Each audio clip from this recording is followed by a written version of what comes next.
Thanks everyone for joining us on this final session of our virtual conference, our virtual fall conference. I'm pleased to introduce representatives from PFMA member EisnerAmper. Ray Soriano is the Director of Business Development at EisnerAmper. He specializes in process risk and technology solutions. He addresses the various regulatory and compliance related matters that affect financial services, healthcare, manufacturing, energy, and retail industries. His practical and professional consulting experience span a 30-year career that focuses on enterprise security assessment, solutions design, and implementation. He's an avid speaker and has authored many technical papers on cybersecurity, audit, compliance, and risk management issues for security and audit conferences. Jason Conatillo is the Director of IT Governance and Risk at EisnerAmper. He's an experienced organizational control executive whose business expertise, influence, and advocacy for transformation across several business communities. He was VP and head of internal control at Intralinks, a global cloud-based financial technology provider for the global banking, deal-making, and capital market communities. We're pleased to have you both with us today. Attendees, if you have questions, feel free to ask them in the Zoom Q&A function, or feel free to, we'll have a time at the end to go over some QA. With that, guys, feel free to take it away. Okay. All right. Well, thank you very much. I'll go ahead and put the presentation. Okay. I think at this point, we were advised that the deck was sent out in advance of the meeting, just in case there was any technical issues. Yes, that's right. As well. Yeah. So feel free to follow along in any format. And I think what's always helpful in these short packed webinars is fluidity, right? And so I think as a matter of practice, you know, at the end of each slide, if Alex, if it's appropriate, we're happy to, you know, take or pause and appreciate any sort of comments or questions from the attendee list as we move forward through the presentation. Does everybody see the main screen, the title screen? Yes, I think we're all set. Okay, wonderful. Okay, well, great. So good afternoon. I know it's maybe early morning for some, but good afternoon for majority of the folks that are going to be attending this session. We want to welcome you to our session on cybersecurity and the influence of cybersecurity that we see upon the retail sector. The focus and the intended element of this presentation is to provide a broader and general kind of applicable conversation related to cybersecurity and how this may have a focus in your particular organization, regardless of your role. You know, this is a very relevant topic no matter what.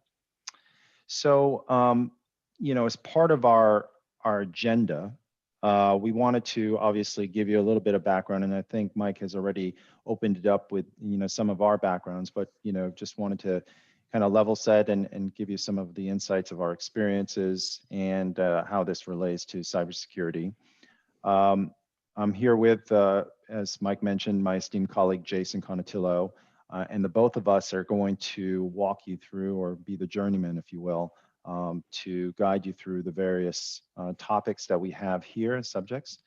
And we appreciate the opportunity, again, to present this to you, and hopefully you'll come away with this with a few tidbits of knowledge and some interesting items from this conversation.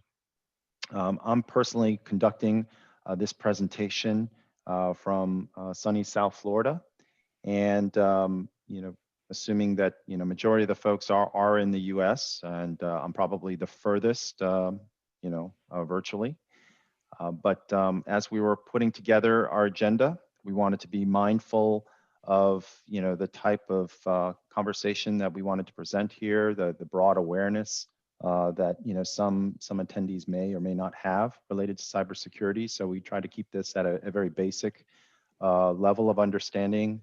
But there are some elements of technical discussion, and we'll try not to geek out too much on you, but, you know, wanted to make sure we peppered that with some, you know, some tidbits of good technical conversation and understanding of cybersecurity. And the way that we've outlined this, as we mentioned, we have kind of a general overview that you'll see there, cybersecurity overview.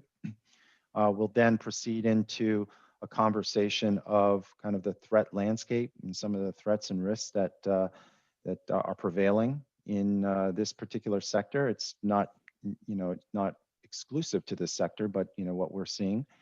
And then we'll get into kind of the frameworks and practices, which we're encompassing under cyber domains.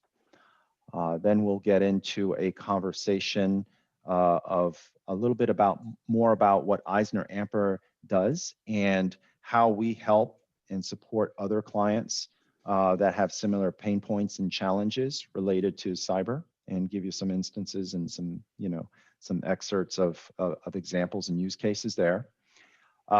We thought we'd pepper this with a little bit of a fun factoid trivia type knowledge check. For one thing, just to make sure that folks are awake, but just to kind of reinforce some of the materials that we've provided in this presentation. And then without further ado, I'm going to go right into the scheduled program. But before I move forward, Jason, do you have any other thoughts or perspectives before we proceed?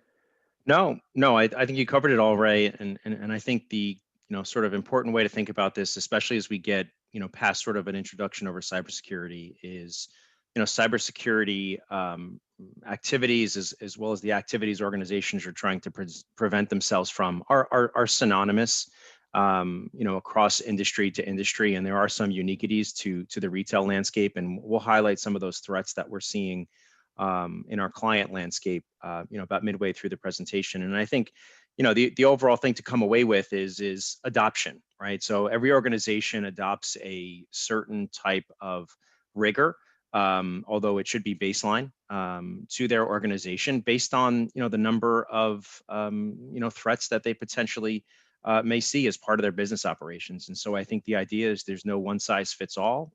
These are ideas to provoke thought, have discussions internally if some of the folks are IT centric on the call, or if there are managers on the call that have responsibility for business areas that might be subject to some of these cybersecurity threats. They're always good things to take away back to your organization and have cybersecurity related discussions around how to further protect the organization if it's not at a security posture that would prevent an attack. And so I think high level, that's really the layman's way of thinking about it. And obviously, to the extent that we can answer questions on this call, I and Ray will be happy to do so. Okay. And so that being said, yeah, Ray, let's just jump right into the material. Okay. Yep. So we we also wanted to just make sure, besides providing an agenda, we wanted to make sure that there were some what we can consider objectives, potentially learning objectives as part of this. So again, broader conversation, cybersecurity, give you some concepts, help you with some general understanding and awareness, and then provide you some support and information for you to consider for your organization. So with that, I will let Jason give a quick fun fact about himself, besides what Mike had mentioned as part of his backdrop. Jason, you want to share a few things about yourself? So in short, no, but I will to answer the question. So not too many fun facts, but I think collectively what my background has largely been in is within industry. So I've held roles within organizations for 16, 17 years, helping organizations internally and their board of directors and management team think about enterprise risk at an enterprise-wide view, and how to include technology within the scope and landscape of thinking about risk for an organization. And so not so much a fun fact, but I enjoyed doing that so much with industry. I career pivoted some time ago and moved into management consulting to have more deeper, broader conversations with a wider variety of clients. And so that's just a little overlay to my background. Thanks for letting me share. And that concludes this portion of our presentation. Okay. All right. Well, thank you. I will take a Appreciate it. little bit of a more comical view of this. Besides being part of a very elite organization, EisnerAmper, I wanted to make it a little bit fun. So, from my perspective, I live, as I mentioned, in South Florida. I've been here about 25 years. I've had years of experience in the professional consulting space with various big four firms and other consultancies. Just some fun facts about myself. I have two biologically constructed sons that are now attending universities that are extremely expensive, and I believe I'm being social engineered every single day of the week routinely by being an ATM for them. I'm a major contributor to Costco with having a big hungry family, and also I'm a self-proclaimed food addict, Yelpy. I Yelp a lot. And enjoy a good wine and a good old fashioned here and there. And hobby wise, do a little bit of golf. I stink at it, but I attempt to play. So that's a little bit about me. So hopefully that's not too off the cue there. Okay, well now let's get right into the topic matter of cybersecurity. We wanted to give a kind of a general overview. So, an overview wouldn't be complete without a definition that we throw out there to put some level set. But in the focus of this presentation and in broadly about cybersecurity, it is essentially a marriage of technology and processes and practices that are intended to provide the protection or safeguarding of key assets, whether physical assets or informational assets.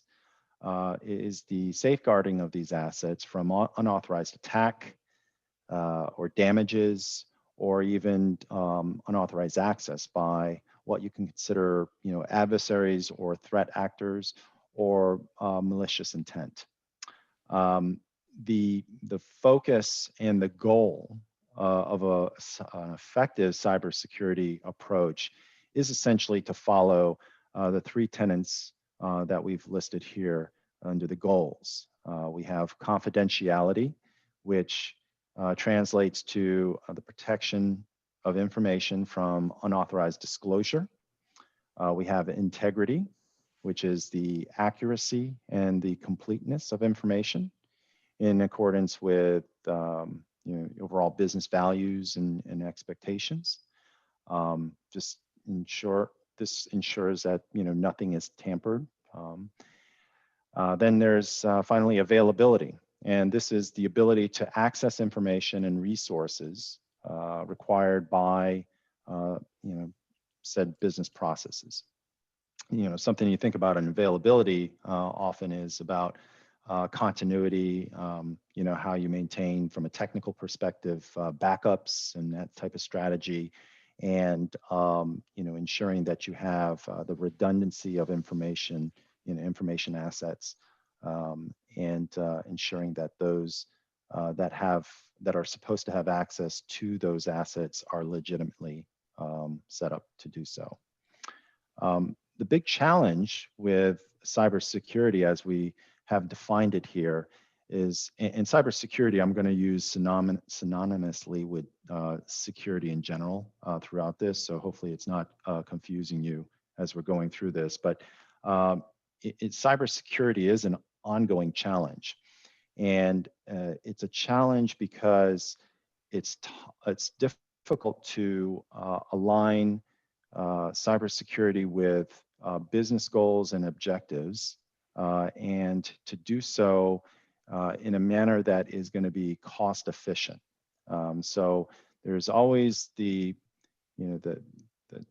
constant kind of challenge and battle with trying to apply security in a context of a business that still provides the usability for your end users and still provides functionality of systems and applications that are relevant to business operations, business functions. So we're always trying to grapple with these, three areas in harmony, and trying to do that to provide a suitable risk posture to the organization and address even the ongoing and emerging demands of key stakeholders, whether that's internal to the organization or external as far as customers and clients, and inclusive of third parties, business partners, and other constituents.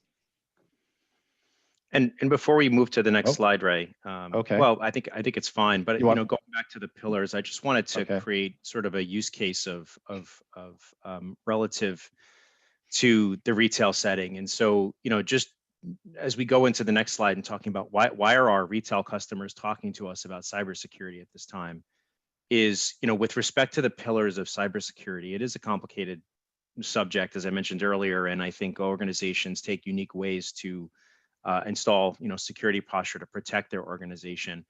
From the three pillars that Ray talked about, just some sort of mental notes as to examples of those. So confidentiality, that's sort of a pillar of cybersecurity, and an example of that is really very simple and probably likely understood very easily by the attendees is the protection of customer data, right? Whether it be transactional from a financial perspective or a client's profile, you want to protect that information.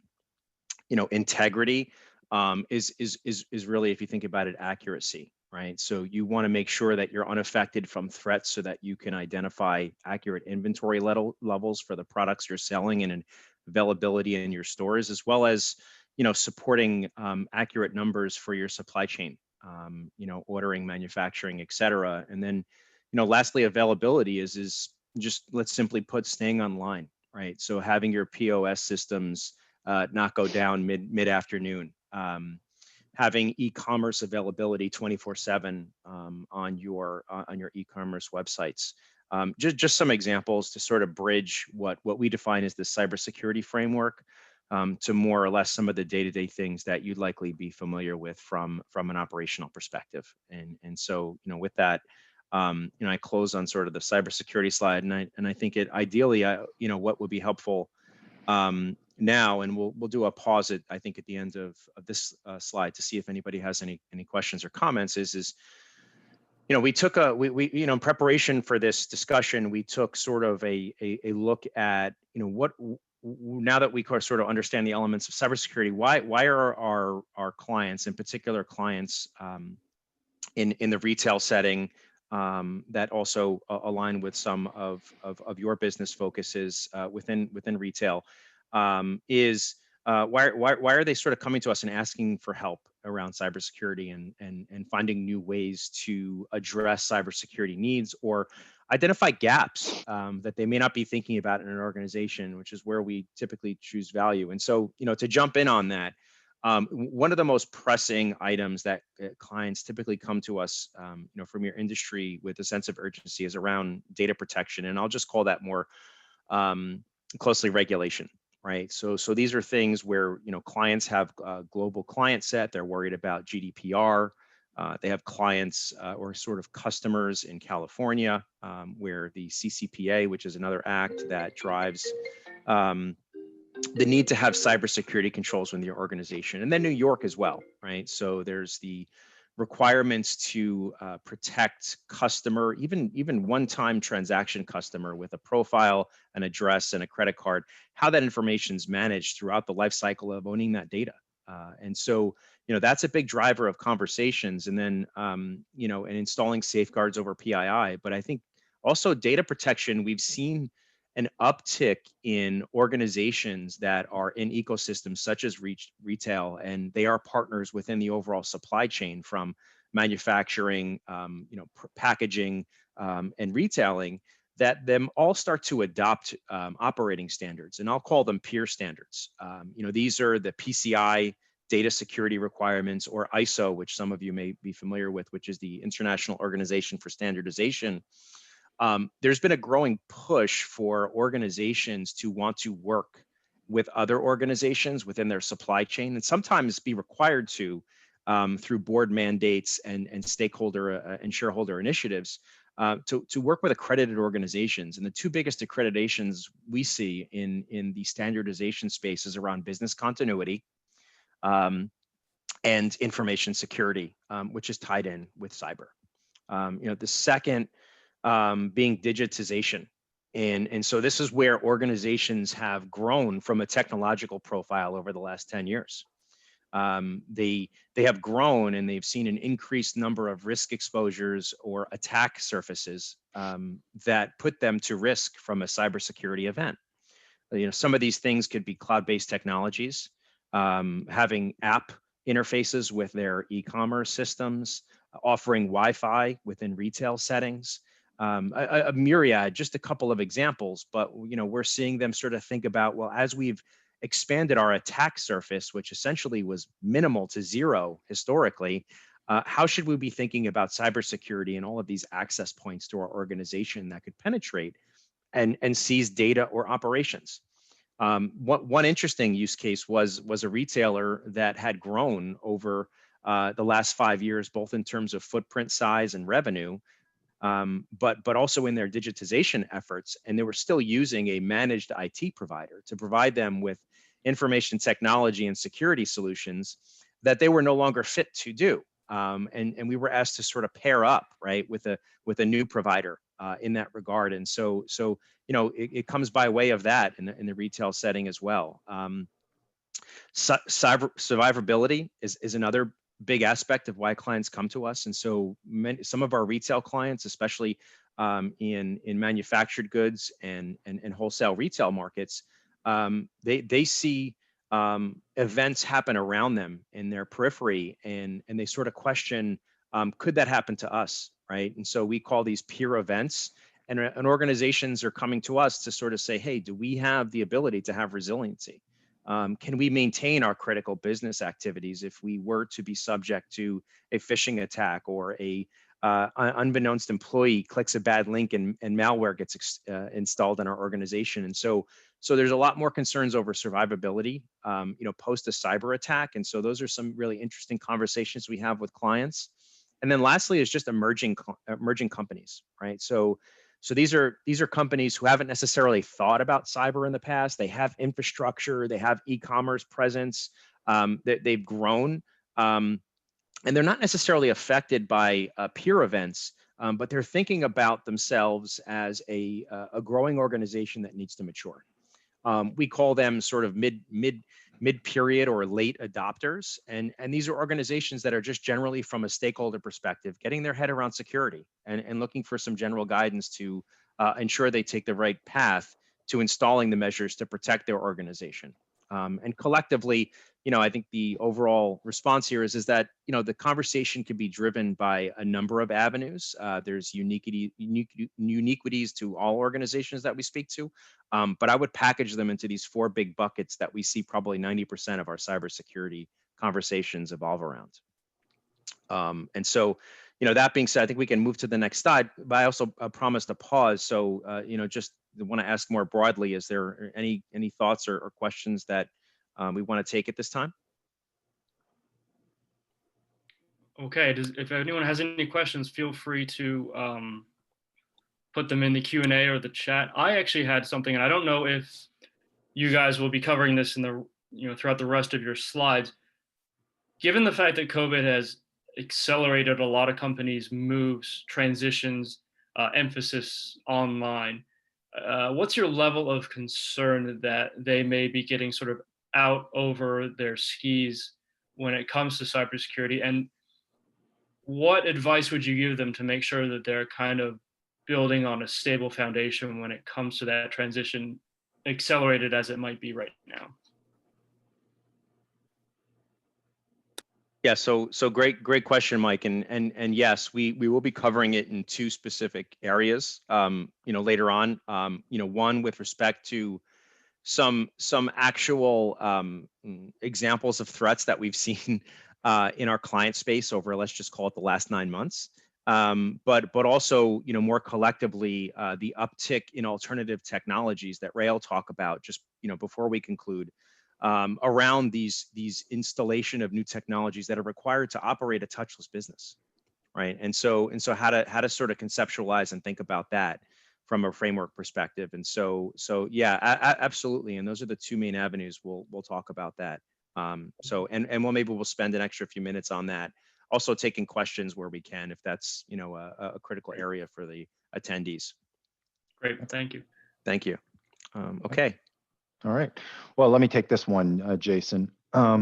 So, essentially, we also are mindful of, some of the kind of the experts that are out there that are also focused in, cybersecurity, and we, obviously learn from, what, some of these experts provide and the surveys that they conduct with some of their clients. Similarly, we appreciate the information that is provided in constructive surveys that are out there. One of them that we've notoriously have been accustomed to referencing is the Verizon data breach investigation report. Verizon conducts this report on an annual basis, and they've been doing this for, I would say, close to a decade, if not more than a decade.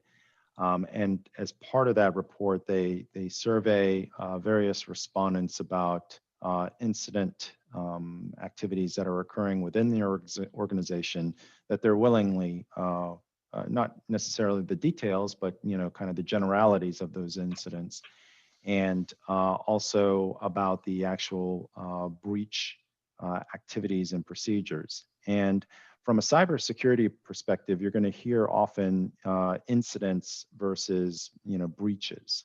In the context of an incident, from a definitional perspective, it's a security event that considers the compromise of either the three tenets we were talking about earlier: confidentiality, integrity, and availability of that asset. The breach, on the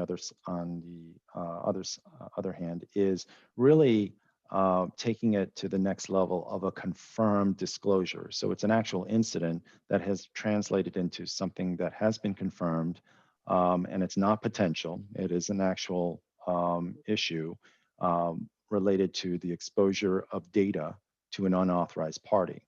So Verizon goes through this, and they really ask the respondents what has been considered a breach in their environment. And notably, they go, and Verizon goes and asks these questions of various companies at varying scales. So it's not just at the large enterprise level. They do it at the small and medium-sized organizations, generally, under 1,000. Sometimes they get it under 100 in some respondents. But they also canvass different sectors. What I found very fruitful in the report for this year that was just issued, that they did have a component that focused in the retail sector.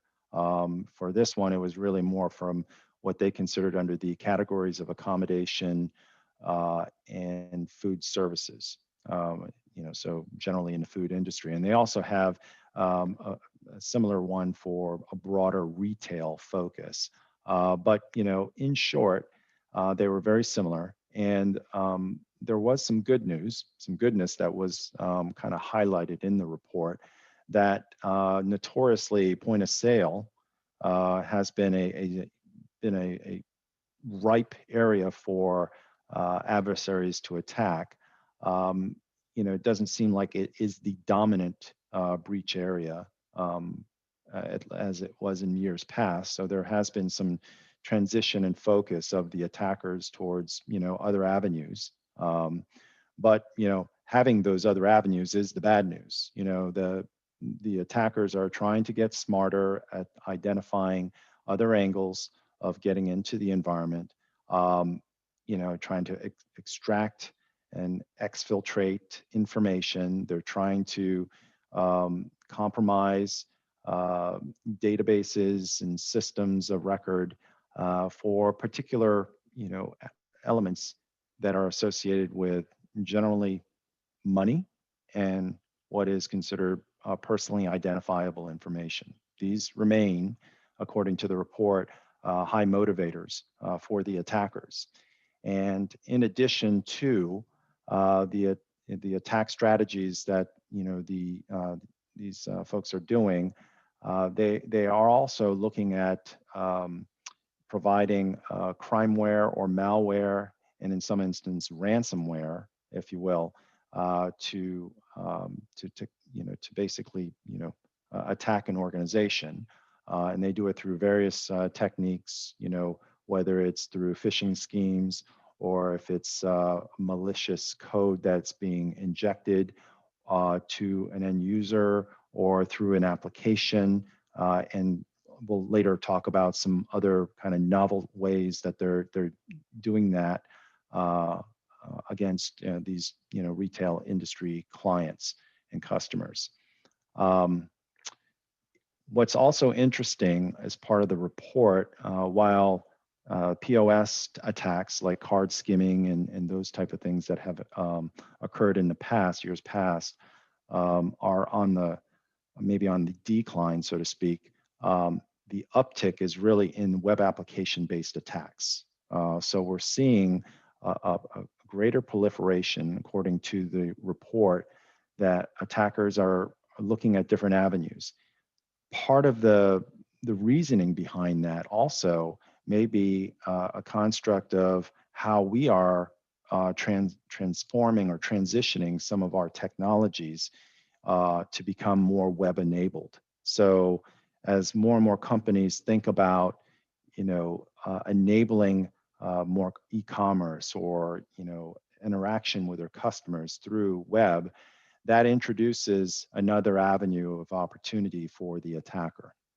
So they believe that the shift has really kind of aligned with kind of the transformative state that, organizations are taking with looking at more web-based and even cloud-based type of solutions and infrastructure.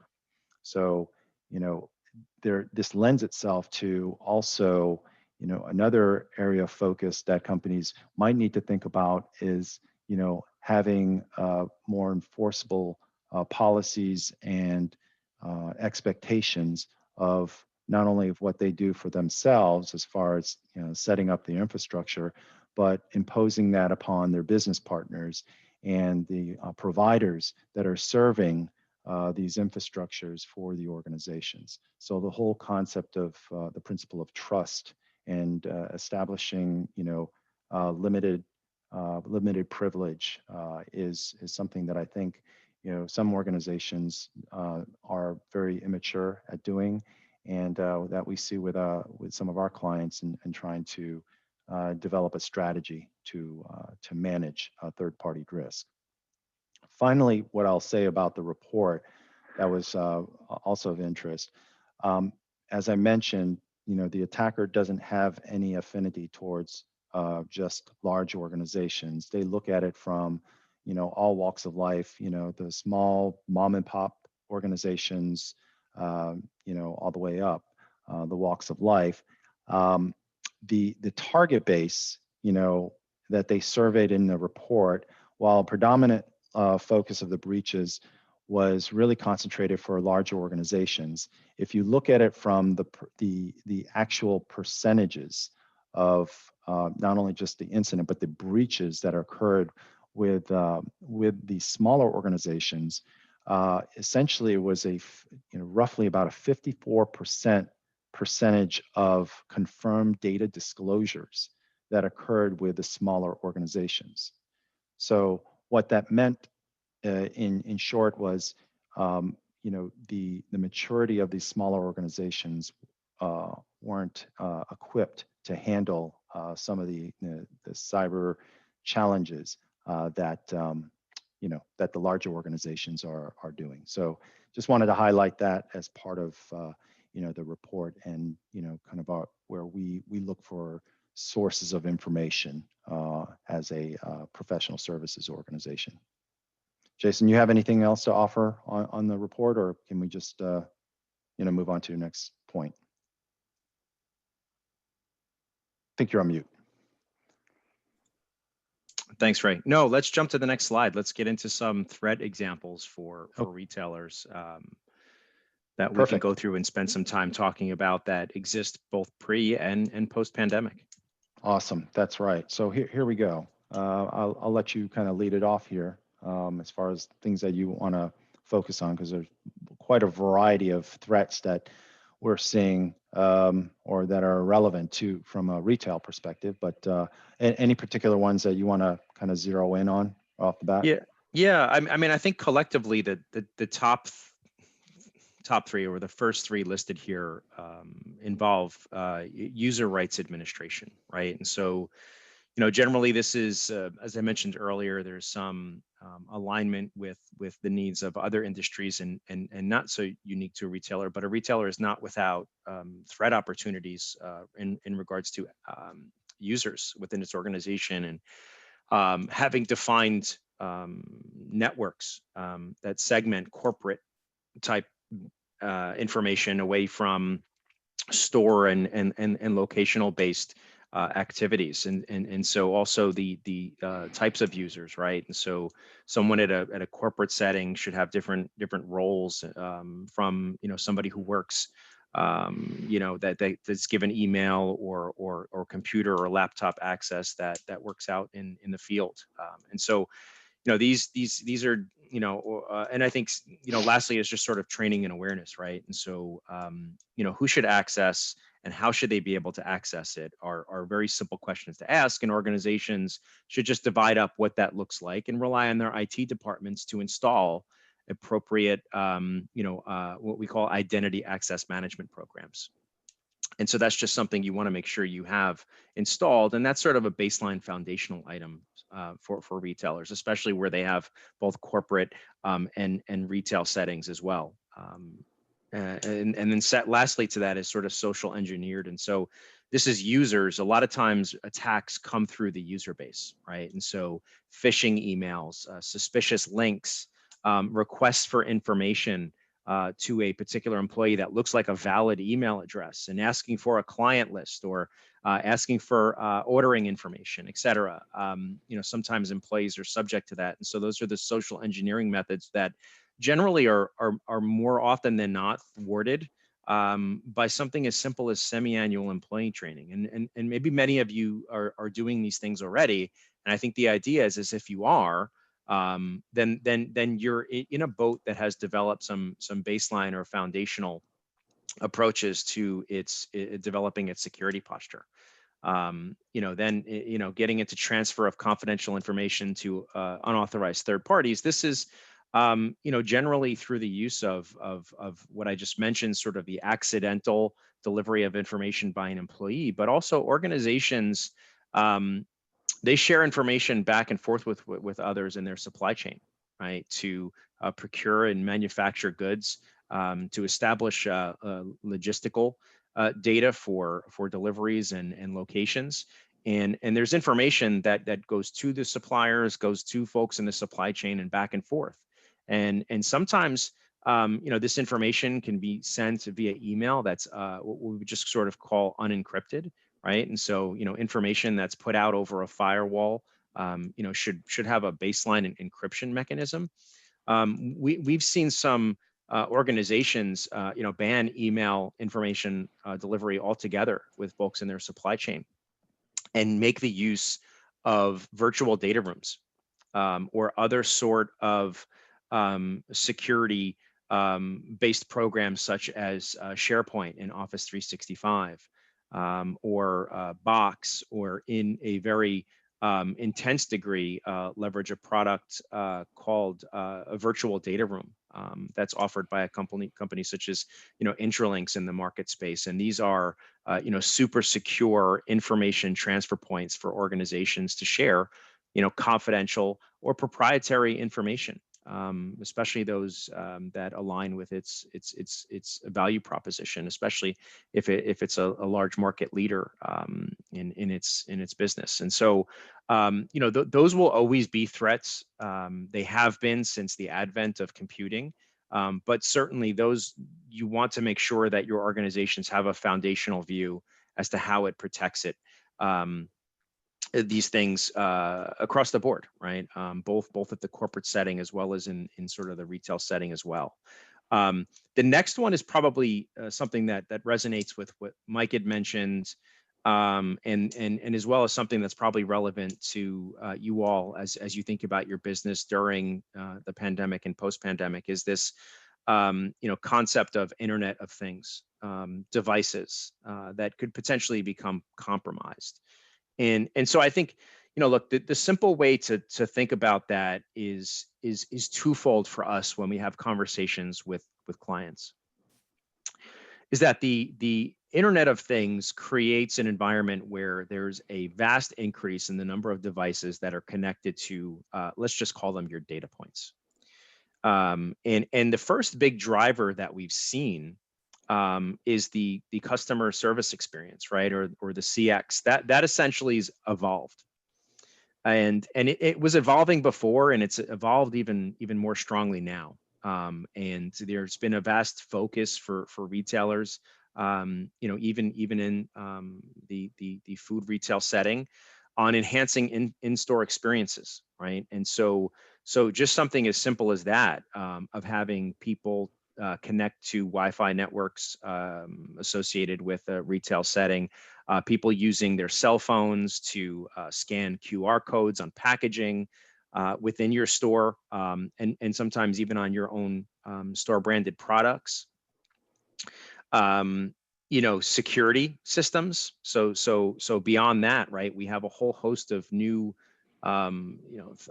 thermal screening, surveillance cameras, folks paying more attention to traffic flow within their organizations. And then traditionally, your POS systems have evolved, and there's self-checkout now, right? So those things have to be connected to both the vendor software as well as your organization's software to process these activities. And so, if you think collectively, I know those are just a few examples of probably dozens and dozens of examples of how that is changing.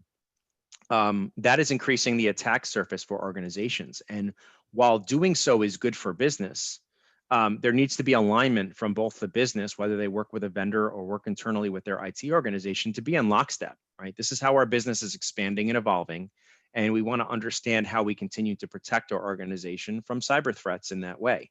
And operations that work in tandem are often best suited to address those.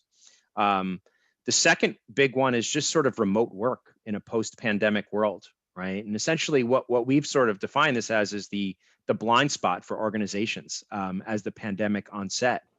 Almost immediately, organizations were lit up with employees using home computers to maybe potentially VPN to corporate networks, using firm issued devices, whether it be mobile phones or laptops or iPads outside of the corporate setting. This blew up essentially overnight, right? And a lot of companies were prepared for it, and a lot of companies weren't. But as they all sort of got up to speed, this is, I call it the blind spot, because this is essentially where IT departments and organizations were caught off guard.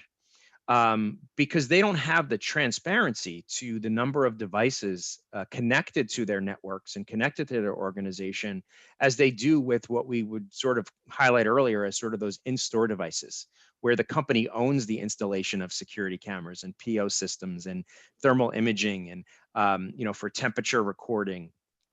And what this does is it's opened up a portal of the ability for attacks to come through connected devices, or more importantly, like a potential bridge to corporate networks. And what I mean by that, as an example, is somebody using their personal laptop that's connected through their home Wi-Fi, and although they VPN or not, there might be company information that's accessed through a VPN or stored locally or downloaded on a laptop. And this laptop is connected to 15 other things: their Google Nest, their iTunes account, this app, this email, Gmail, Yahoo, and so what it does is it creates a limited ability to have visibility through that portal to all of the Internet of Things devices that are connected through that. And so that's been a big concern for IT organizations, during and will continue to be post-pandemic as our work environments change. And so, what we've begun talking to clients about is what we call countermeasures, right? And so, a big thing that they can do for their in-store experiences is do connected device inventories, right? Like you can't protect what you don't know. And so, we always like to start with just very elementary, rudimentary stuff, right? Know what's connected to your network. Have an inventory so that if there is an issue, it helps with resiliency because you know where to correct and where something came from that perhaps might damage your organization. And second is vulnerability assessments, right? So these help organizations identify weaknesses to all of the devices that are connected to networks. These things can be done internal and external. Generally they're done by IT departments with heft or third parties that have the skill set to do so. And then lastly is patching, right? So it's a generic term, but this is generally for you have installed technology that keeps up with vulnerabilities of itself, and making sure that you're always updating the software, updating firewalls. That's sort of a routine business activity that will ensure you're not exposed where you least expect it. And so I wanted to spend a little more time on that one. I guess in terms of interrupted data transfers and network packet, Ray, do you have some thoughts to just take the audience through on those two points before I pick back up? No, I think the only thing is that I think you highlighted the element that now with post-COVID and some of the interaction that we're doing, a lot more work from remote working, and some of the concerns as far as the virtual private networks that are being established. I mean, there's obviously been a greater propensity for companies to deploy those type of technologies, but still, there's an awareness that the end users need to be mindful of as far as working from home and doing things in a more secure and better having better awareness.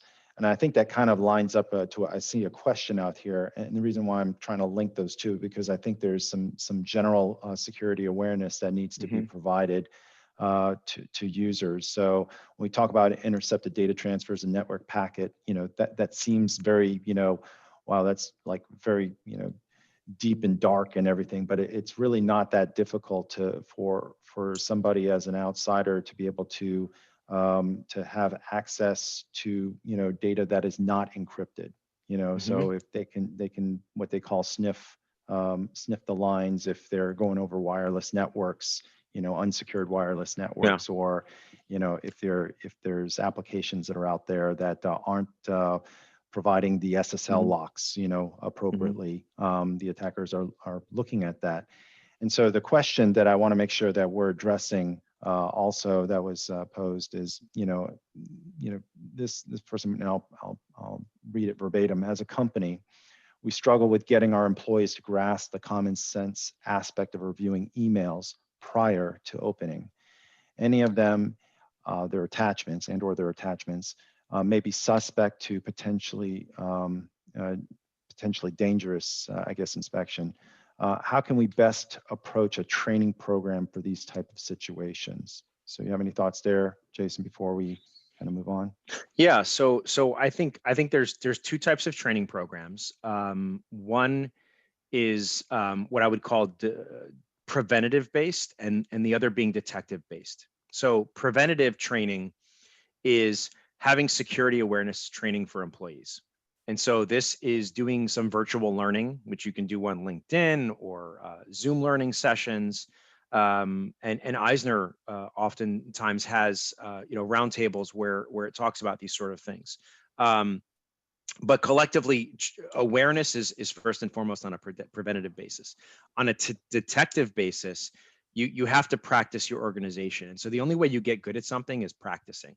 And so there are tools out there that are super cost effective, and we use them for some of our clients where we do basically, what we call prop phishing tests, where we take an organization unbeknownst to the employees, exactly what you're talking about, where we'll send suspect emails and see what employees do generally in reaction to that. Are they deleted? Are they opened but not downloaded? Are they opened and downloaded, right? And ultimately, during that journey of training for an employee, we'll give feedback directly through the progression of that email to the employee as to the importance of not doing things like this. Of course, there's a soft touch, but that's one mechanism that you can use in terms of training. The other aspect is using an email filter, right? And so, there are various providers out there that do a number of things. Do not release an email into somebody's inbox that's comes from either a suspect email domain or has some attachments that look suspicious and might contain viruses. These are, again, upfront investments that you have to make for your organization, but they are super helpful. And the other is even just more of a simple tool that delineates whether something is an internal or external email. And so as an employee gets an email, the subject line will often have in bold red letters external. That's kind of tagged on as the email comes through the network, so that the employee can take a moment and say, okay, let me investigate the email address. Is this someone I'm used to getting emails from, right? New emails from somebody where I don't know the email address, you put the brakes on. And again, that's repetition, employee awareness, and you give them a little push with identifying that it's come from outside your network. Awesome. Those are just a couple of examples, but let's move forward and with our threats, because we have some examples of some of these things that you're talking about, and we want to be conscious of time as well, and leave some time for any final questions at the end there. Yep. And so go ahead, Ray. I know you were taking us through the list here, but well, actually, Yep. go one last on the slide that we were just on threats. Uh-huh. One of the things I want to outline for the audience is, earlier Ray had spent some time talking about the declining of POS attacks and different types of attacks that have arisen. The last one on here, these application layer attacks, websites, mobile, social media. These things were rising, pre-pandemic. They're at all-time highs during the pandemic. These are what we call web application attacks. These have essentially taken over, POS as the primary target for cyber criminals. And just some examples of here as to what they are and how meaningful they are in the retail spaces is these are attacks that access databases, right? Of the applications that both you as an organization as well as your customers interact with. And this is access to sensitive customer information. This would be databases that store credit card numbers, PINs, loyalty and rewards programs accounts, and also PII in many cases.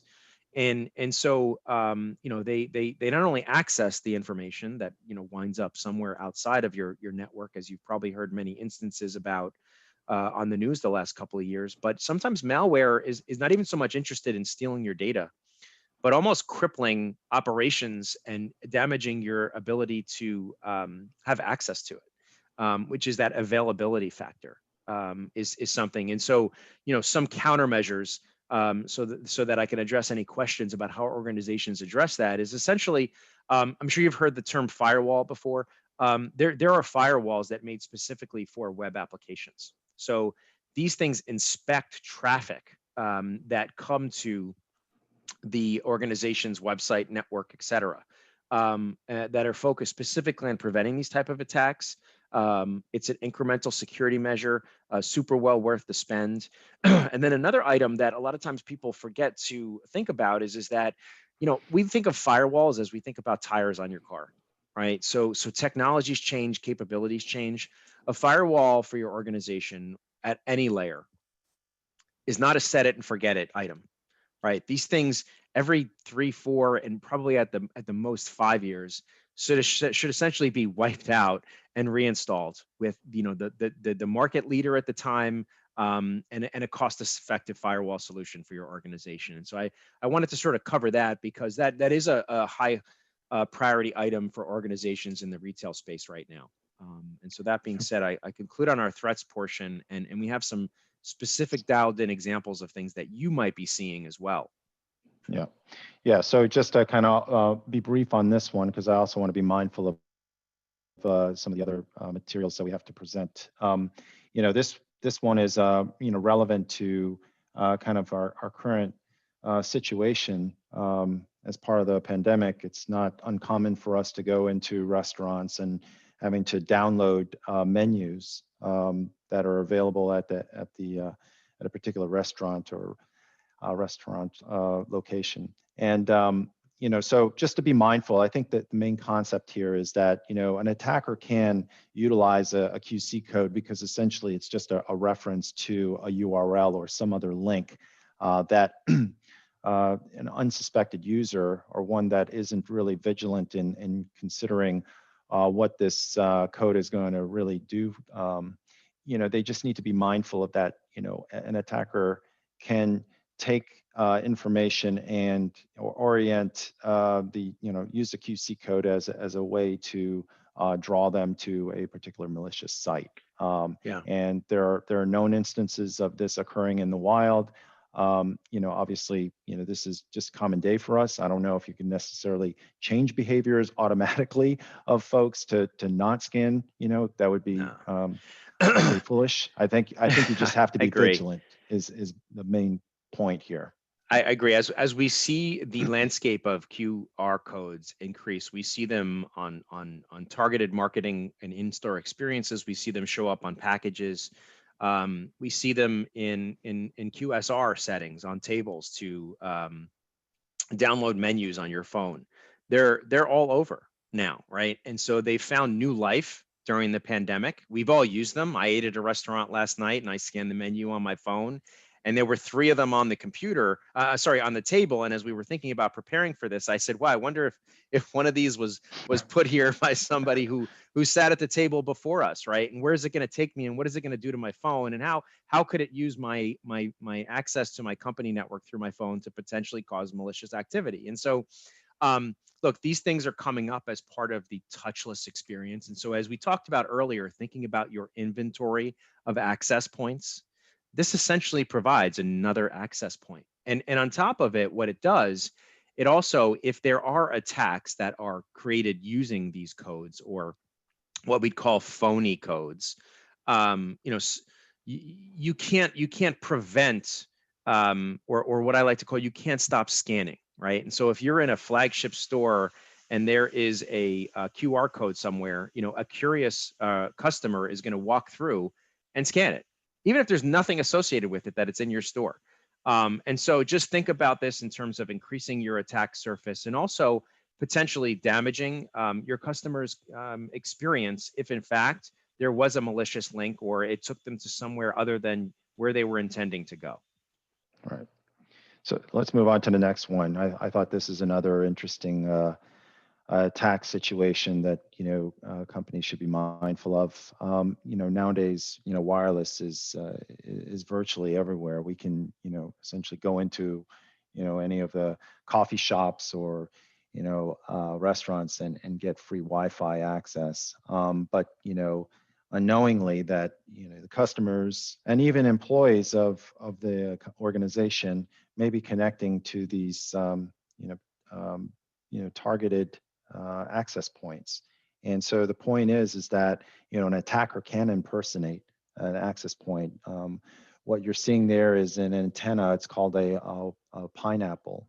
They have different scales and versions of the pineapple, but essentially for less than a couple of $100 for the most elite platform that you have out there, one can impersonate access points, basically fool users into accessing their so to speak free access point and lure the user into essentially doing normal business as they were going to do on a regular access point. We've all tried to connect to a network at Starbucks or some other QSR location or restaurant or other retail setting, even in supermarkets, right? To enable people to interact in the store, there's Wi-Fi provided, and sometimes you go look for a network and you see like Starbucks like Starbucks guest or X store, and you see multiple options come up, and often one of those is what we call the evil twin, right? Where the person then can jump on that network and provides vulnerability. And so it happens all the time. And look, people are losing information somehow. The information that's being transmitted is being collected somehow, and this is an example of one of those devices. As a countermeasure, interestingly enough, some of our retailers have taken very inexpensive approach to eliminating this risk, and thwarting almost 90% of customers who select the wrong network. Is oftentimes a consumer will look for Wi-Fi in a retail location and identify the Wi-Fi network associated with the retailer. And if there are multiple options, they will almost automatically choose and elect the highest signal strength option of any of those networks. And sometimes these evil twin networks can actually provide a more powerful signal strength than the one being sent and beaconed throughout a retail setting. And so, interestingly enough, as simple as it sounds, retailers in many settings are thwarting the use of these evil twins, not by eradicating them, but just by providing better signal strength within the store, Right. believe it or not. And so just an interesting story about how, battling these things can come in any number of forms. Yeah. So one thing I think we should bring up also is, as part of the ongoing battle, if you will, against these threats, something that companies should put into mind is that there should be an applicable risk management approach or strategy that they're following to address these various threats. What we've presented here is just kind of one of the more common and reputable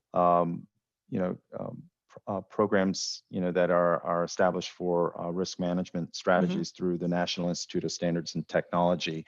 So they have a way to understand the characteristics of a threat and how to translate that into events and determining if it's a vulnerability and having some preconceived or predisposing conditions that can help you understand the overall, at the end of the day, the impact to the organization and translate that into some type of risk model or posture.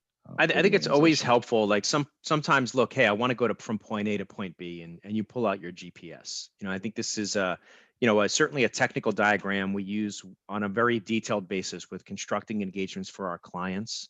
And I think the idea here is, and I think Ray gave it a lot of merit, is look, how do I get started thinking about it, right? And what's my GPS plan?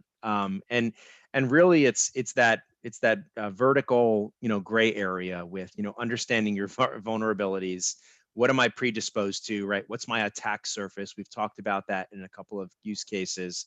And then once I know that, right, and I know the devices, I know how we're exposed, what type of security controls can we put in place? And so that's essentially the overall overarching rigor that should be applied initially, and then also as you think about improving your cybersecurity programs. And one thought to leave you with before we move to the next slide, and actually, Ray, why don't you just move to the next slide, and I'll just make mention of it, is that organizations and retailers are no different in terms of installing controls to protect them from the threats that they are vulnerable to. Is installing good security measures, right? I mean, that's the preeminent solution, and there are a variety of them based on your vulnerability. But also, organizations have to start to think about a concept, what we call risk insure, right? And so I'll just leave a thought at a very high level. Organizations generally have a dual control program to address vulnerabilities to cyber threats. And one is the control frameworks that they install, the tools, the people, and then as well as ensuring properly to cover in the event that there is a cyber event for their organization. Two ways to think about programs. And so, Ray, pandemic, and maybe we use this as our pivotal point to close up shop. But we have a slide here on some things that our retailers are considering during the pandemic. And Ray, if you want to take us through that. Yeah, yeah. So in short, I think many retailers are kind of dealing with different type of strategies to address things that are very relevant to the overall safety and soundness in one respect to the organization. So measures of being able to understand who has contracted potentially the COVID virus and utilizing technology to help them with that through some geolocation information and doing automated contact tracing methods to help kind of limit exposure. So these are things that organizations are going through. They're doing increased scrutiny and surveillance, monitoring folks, that from heat maps and complementing that, combining that with facial recognition and other type of scanning techniques. And then obviously enabling more rigorous security controls to protect and safeguard information. We're seeing an increase in stronger authentication mechanisms on the technologies and the applications. As an example, we're seeing what they call multi-factor authentication, where you're providing multiple forms of authentication methods beyond passwords to get into access. And there's also increased vigilance on monitoring and understanding what's on the network that companies are doing. And to a point that earlier that Jason brought up about, there's a greater use of endpoints to access company information. So there's equally an important need to encrypt data that is being transported to end user platforms. So you're starting to see an increased merit towards encryption. So I wanted to kind of move forward a little bit. We have a couple more slides I want to make sure that we address and then get into final. Ray, let's use that to just take a break for a second. Mike, how are we doing on time? I mean, I think the rest of the stuff is sort of readable for the attendee list. And so, so if the timing is right, let's close with any final questions. I'll leave it up to you. And then we, obviously can leave the folks with the broader deck to go through that just describes Eisner's, cyber capabilities, as well as just some more thematic ways to think about cybersecurity for their organizations in terms of silos, how we see more broadly our organizations think about cyber and compartmentalizing it into, business segments and tactical approaches. Yeah, thanks, guys. We are the last session of the day, and in fact of the conference. So I appreciate you taking the time to go through all this thoroughly. I know our members appreciate it, and doubtless they'll be in touch following up with any questions they have. I'm not seeing any further questions right now from our membership. If anyone does have a question, feel free to ask now. Now would be the time. Otherwise, no, I think this was, it's a hugely important topic, as I kind of mentioned before. Now, people are kind of having to ramp up whatever transitions or strategies they may have had in place before. Unfortunately, I think cybersecurity is maybe one of the things that kind of may get left by the wayside a little bit in furtherance of getting it done otherwise. So yeah, if you guys want to close up, I think we're all set for questions at the moment. Okay. So let's go ahead and proceed to questions. I guess while we're waiting for questions. Well, no, there's no questions, Ray. So I think it's just some closing thoughts for the team, because it's 1 o'clock. Okay, all right.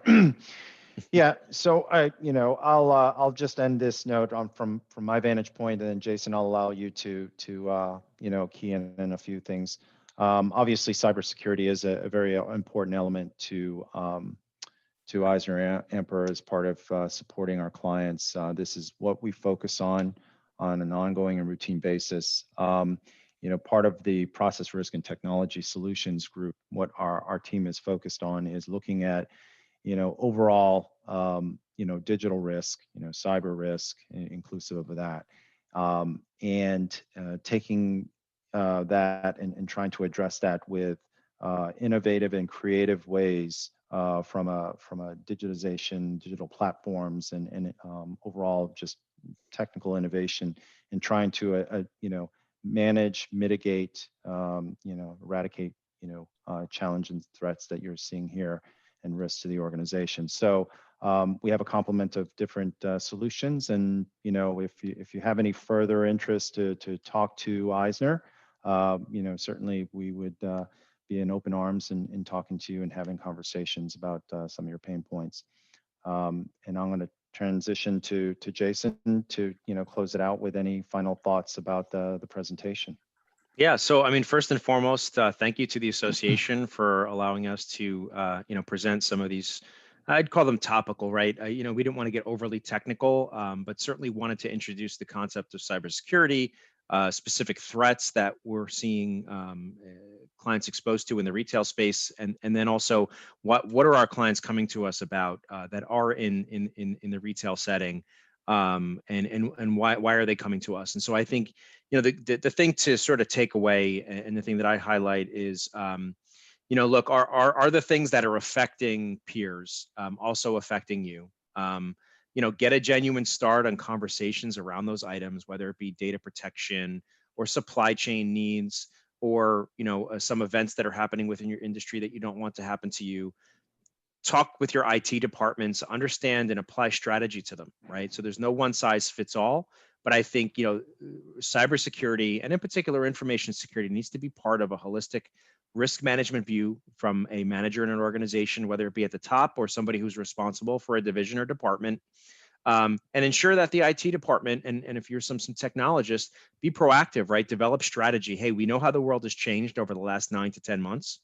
We understand we've got a bigger attack surface, whether it be through remote work conditions or the customer service experience.